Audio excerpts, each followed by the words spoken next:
Bismillahirrahmanirrahim. Assalamu alaikum, my students and my viewers. Viewers, today our topic is about the classification of elements. In my previous lecture, I told you about the elements. मैंने आपको elements के मुतालिक बताया था. Matter जिसमें एक ही किस्म के जो एटम्स पाए जाते हैं, एक ही तरह के एटम जो हैं मैटर के अंदर पाए जाएं, उसको हम एलिमेंट कहते हैं. यानी उसकी तमाम एटमों की खासियत, तमाम तर एटम एक जैसे हों, वो क्या कहलाता है? Element. Today we will discussing about the elements in two types. Scientists classify elements into two groups. These groups are metals and non-metals. क्या हैं ये? Metals and non-metals.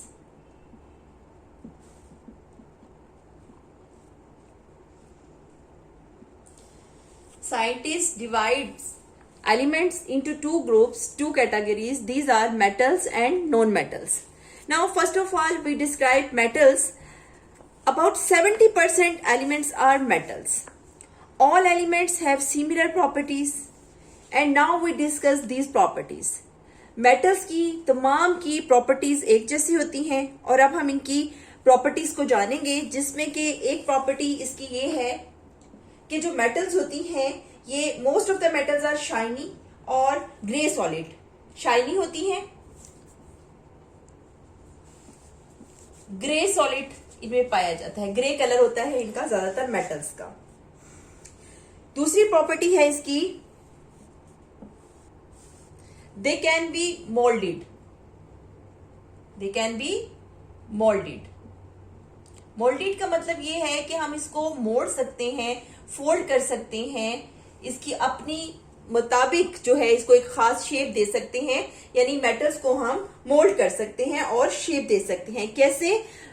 With the help of heating. With the help of heating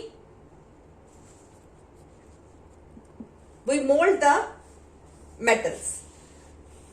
heat कर सकते हैं, एक तरीका है इसका. एक और तरीका ये है कि या तो हम इसको प्रेसिंग कर लें, यानी इसको के दबा के अपनी मर्जी से जो है मेटल्स को शेप दे सकते हैं. पहली बात, शाइनी होती हैं मेटल्स और इनका कलर ग्रे, ज्यादातर ग्रे कलर में पाई जाती हैं.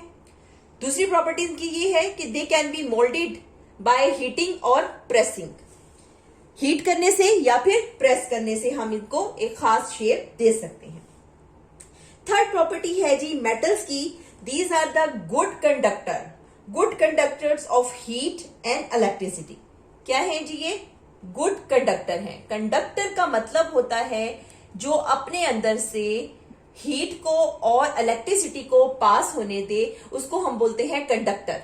यानी अपने अंदर से पास होने देती है मेटल हीट को और इलेक्ट्रिसिटी को. These are the good conductor. Okay.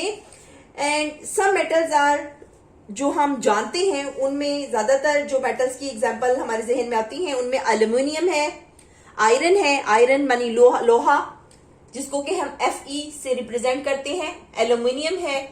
उसके अलावा जो है हम जो इसकी मेटल्स की प्रॉपर्टीज लेते हैं उनमें लेड है, जिसको Pb से जाहिर किया जाता है. इसके अलावा सिल्वर है. सिल्वर चांदी, इसको Ag जो है इससे रिप्रेजेंट करते हैं. सोडियम है. इसके अलावा जिंक है, मरकरी है, कॉपर है. ये सारी जो है ये मेटल्स की टाइप हैं. अब इनमें जो मरकरी है, जिसको कि हम Hg से जाहिर करते हैं, मरकरी ये लिक्विड फॉर्म में पाई जाती है और वैसे ये मेटल है. ये लिक्विड फॉर्म में पाई जाने की वजह से, यानी इसको हम टेम्परेचर को नोट करने के लिए भी थर्मामीटर में इस्तेमाल करते हैं मरकरी को.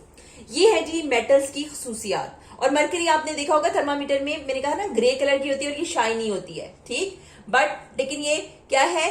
ये सॉलिड नहीं होती, ये लिक्विड फॉर्म में पाई जाती है मरकरी, इसलिए इसको हम थर्मामीटर में यूज करते हैं और ये टेम्परेचर पे फौरी असर करती है और ये मेल्ट होके इसका ये जो है मरकरी फैल जाती है. ये है कुछ कॉमन जो मेटल्स, उनकी एग्जांपल्स.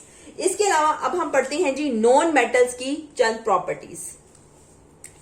नॉन मेटल्स जो है, जिस ये the elements other than metals, जो मेटल्स के अलावा जो एलिमेंट्स पाए जाते हैं उनको हम नॉन मेटल्स कहते हैं. They have different properties from metals. कैसे डिफरेंट? इनकी बिल्कुल टोटल ऑपोजिट होती हैं. ये नॉन मेटल्स जो है ये सॉलिड भी पाई जाती हैं, लिक्विड फॉर्म में भी पाई जाती हैं और गैशियस फॉर्म में पाई जाती हैं, जबकि ज्यादातर मेटल्स जो हैं ये सॉलिड फॉर्म में पाई जाती हैं। ये मैटर की तीनों स्टेट में सॉलिड, लिक्विड एंड गैस तीनों फॉर्म में जो है ये नॉन मेटल्स पाई जाती हैं।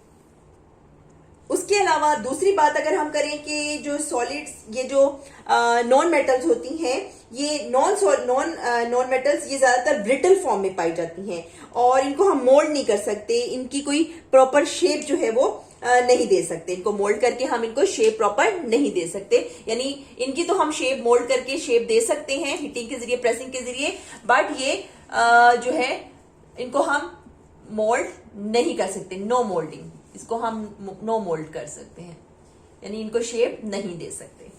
उसके बाद जो है इसकी थर्ड प्रॉपर्टी में most of the non metals जो हैं ये इलेक्ट्रिसिटी को, हीट को अपने अंदर से पास नहीं होने देती। तो इसका मतलब है जहां पर मेटल्स गुड कंडक्टर है तो ये क्या हुई, ये बैड कंडक्टर हो गई।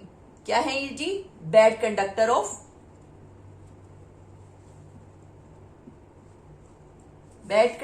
Electricity and heat. These are the bad conductor of electricity and heat. अब हम अगर कुछ नॉन मेटल्स की एग्जांपल को जाने तो उनमें जहन में हमारे जो आती है उसमें है जी कार्बन, ये तो है एग्जांपल हमारी मेटल्स की। और अगर इसकी एग्जांपल्स को जाने तो इसमें कार्बन जिसको हम सी से रिप्रेजेंट करते हैं, उसके अलावा हाइड्रोजन, बहुत सारी गैसेस तमाम जो है इसके अंदर आ जाती हैं, ऑक्सीजन, क्लोरीन, नाइट्रोजन और सल्फर, इसकी नॉन मेटल्स की जी ये एग्जांपल्स हैं। ये हैं जी हमारे मेटल्स और नॉन मेटल्स जो हमने उनकी प्रॉपर्टीज को जाना है आज। एलिमेंट्स 2 टाइप्स की होती हैं, 2 ग्रुप्स में डिवाइड किया जाता है एलिमेंट्स को, मेटल्स और नॉन मेटल्स, और इनकी आज हमने प्रॉपर्टीज को जाना है। उम्मीद है आपको मेरी वीडियो पसंद आई होगी और आपको ये बच्चों समझ भी आई होगी। अगर समझ आई है तो मेरी वीडियो को लाइक कीजिए, मेरे चैनल को सब्सक्राइब कीजिए अगर नहीं किया हुआ तो, अपने साथियों के साथ शेयर कीजिए। हम इस बुक को थ्रू आउट लेकर चल रहे हैं। ओके, अल्लाह हाफिज।